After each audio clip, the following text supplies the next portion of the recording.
Welcome to Vatican City. It is the smallest country in the world. Tiny land, massive influence. It sits inside Rome, like a holy Wi-Fi router, powering Catholicism across the planet.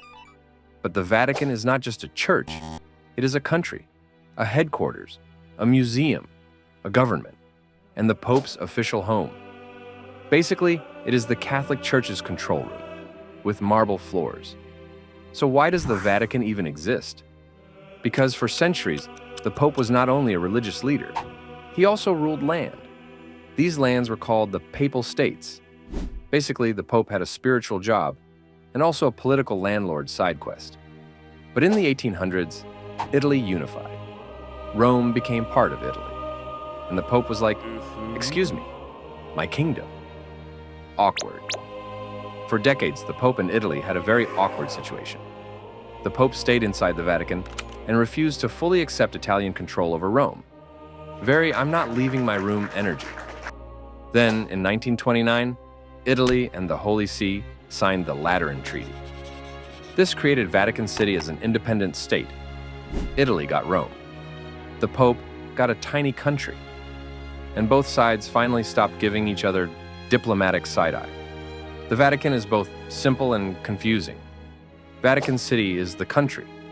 The Holy See is the central government of the Catholic Church. Think of it like this. Vatican City is the place.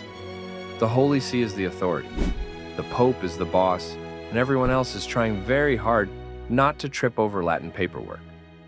So what happens inside the Vatican? A lot. The Pope leads the Catholic Church from there.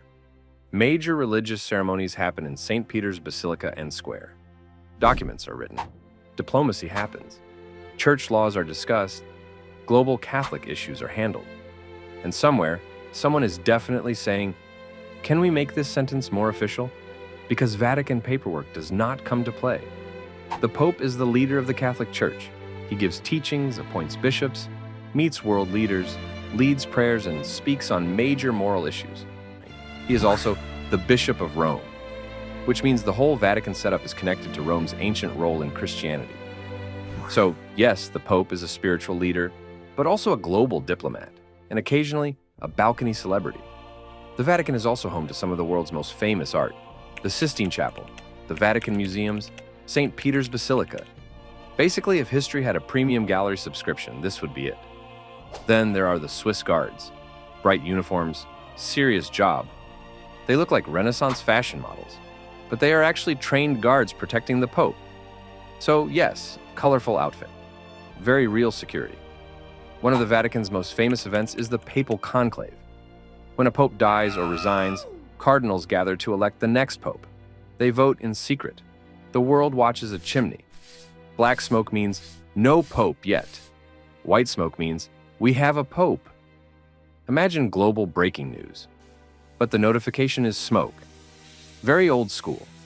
Very dramatic. Very Vatican. So why does the Vatican matter? Because it gives the Pope independence. It allows the Catholic Church to operate without being controlled by another country. It is tiny on a map, but huge in religion, diplomacy, history, art, and global influence. The Vatican is not just where the Pope lives. It is where centuries of faith, politics, power, culture, and paperwork meet, all inside a country smaller than most shopping malls. History really said, let's make it tiny, but intense. And if you enjoyed this tiny country with massive main character energy, like, share, subscribe, and follow Passport Studios for more history that somehow always gets dramatic.